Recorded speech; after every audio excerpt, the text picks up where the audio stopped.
एक भक्त को कोई संतान नहीं थी। अपने पुरोहित को अपनी जन्म कुंडली दिखाई। पुरोहित जी ने कहा कि भाई तुम्हें पितृदोष है, तुम 12 अमावस्या 1 वर्ष तक गंगा का स्नान करो तो तुम्हारे पितृ शांत होंगे और तुम्हें पुत्र होगा। यजमान ने ऐसा किया। उसकी पत्नी 1 वर्ष के बाद गर्भवती हुई। समय आने पर पुत्र हुआ, पर वह पुत्र मंद बुद्धि था। कुछ बड़ा हुआ तो उसका विकार प्रकट हुआ। तो यजमान ने पुनः अपने उन पुरोहित जी को उस बालक का भी जन्म कुंडली दिखलाया और पूछा कि ये बालक मंद बुद्धि क्यों है। पुरोहित जी ने कहा कि यजमान, तुम्हारा जो पितृ दोष था वह तुम्हारे पुत्र को भी प्राप्त हुआ। तुम इसे भी 12 अमावस्या गंगा का स्नान कराओ तो ये पाप मुक्त हो जाएगा, दोष मुक्त हो जाएगा, इसकी बुद्धि पुनः निर्मल हो जाएगी। 11 अमावस्या यजमान ने अपने पुत्र को गंगा का स्नान कराया। साथ में हर स्नान के समय पुरोहित को साथ लेके जाता। अब की बार आखिरी 12वीं बार गंगा का स्नान करने गए। अभी गंगा 10 कोस दूर थी। सूर्य अस्त हो गया।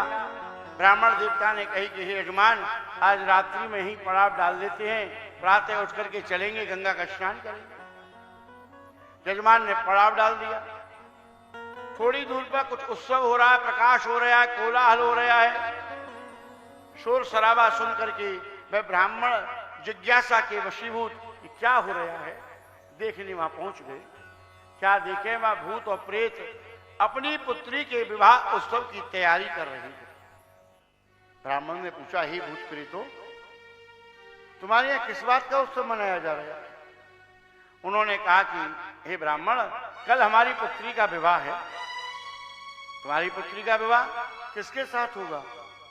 बोले, तुम्हारे यजमान का जो पुत्र है अपने पूर्व कर्म के फलों से, पापमयी आचरणों के प्रतिफल में कल अकाल मृत्यु को प्राप्त होगा और वह प्रेत बनेगा जिसके साथ हमारी पुत्री का विवाह होगा।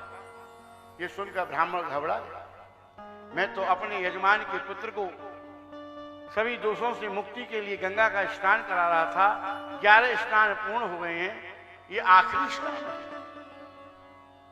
शीघ्र अपने डेरा पर आ गए। रात भर निंद्रा नहीं आई। प्रातः ब्रह्म मुहूर्त में उठे, यजमान को उठाया। कही कि यजमान, बड़ी शीघ्रता से चलो, आज ब्रह्म मुहूर्त का मुहूर्त बहुत अच्छा है। यदि बालक इसमें स्नान करेगा तो वह अवश्य ही सभी दोषों से मुक्त हो जाएगा। ब्राह्मण तो जानते जितनी जल्दी हो जाए अच्छा है। अभी गंगा जी सामने दिखलाई देने लगी कि सामने से दौड़ता हुआ एक सांड आया और उसने यजमान के पुत्र के उदर में अपने सींग का प्रहार किया और बालक को तत्क्षण मृत्यु को प्रदान कर दिया। यजमान के यहाँ शोक आ गया, रुदन हो रहा है, व्याकुल है। ब्राह्मण दौड़े दौड़े उस स्थान पर गए। चल के देखूं क्या मेरा यजमान का पुत्र वास्तविकता में प्रेत बनो है जिसके साथ भूतों की कन्या का विवाह होगा।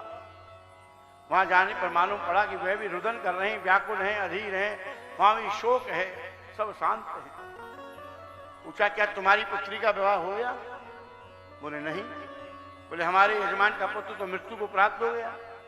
तुमने तो कहा था कि कल वह अकाल मृत्यु को प्राप्त होगा, प्रेत बनेगा, फिर विवाह क्यों नहीं हुआ?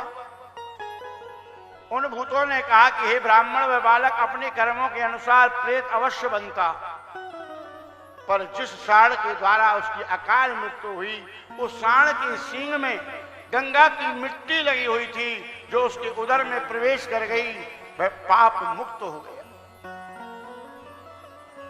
धन्य है गंगा की महिमा के लिए कि उसका पान, उसका स्नान, उसका दर्शन, उसकी रज, ये सभी बहुपयोगी हैं। अरे गंगा का स्नान करने से, गंगा का दर्शन करने से, गंगा का आचमन करने से, गंगा की रज का तिलक लगाने से जीव पाप मुक्त हो जाता है। मन चंगा तो कठौती में गंगा। और जिन पर माँ गंगा प्रसन्न नहीं होती वो गंगा किनारे जाकर भी लौट आते, नहाते नहीं है, बहुत ठंडा पानी है, होटल में नहाते हैं। और जो गंगा जा नहीं पाते, साधन नहीं, धन नहीं, समय नहीं, दूसरों के यहाँ कार्य करते हैं, परिचर्या करते हैं, समय ही नहीं मिलता गंगा स्नान के लिए। और यदि वह जीव गंगा के महत्व को समझता है और घर में स्नान करते समय हर हर गंगे, हर हर गंगे, हर हर गंगे इस प्रकार कहता हुआ साधारण जल से भी स्नान करता है तो उसे गंगा स्नान का पूर्ण प्राप्त हो जाता है। मन चंगा तो कठौती में गंगा।